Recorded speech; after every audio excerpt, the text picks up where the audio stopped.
বন্ধু, কোথা থেকে আসলি? এই বেটা তুই আমার বন্ধু কইস না, তুই যেমনে গাড়ি চালাস তোরতে তো সাইকেলও জোরতে চলে। তুই এসব কি বলতাছিস বন্ধু?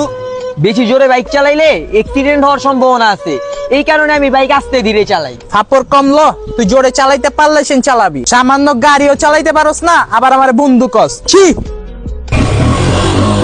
দেখ বন্ধু, তুই কিন্তু আমাকে অপমান করে কথা বলতাছিস।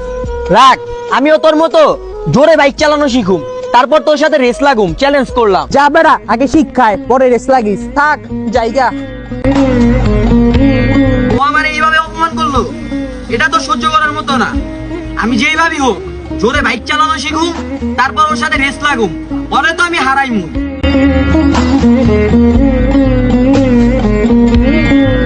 কিরে, এই বৃষ্টিতে ভিজা কই থেকে আইলি? আরে তুই তোর বৃষ্টিতে ভিজা বাদ দে, মাথাটাই নষ্ট হয়ে গেছে গা।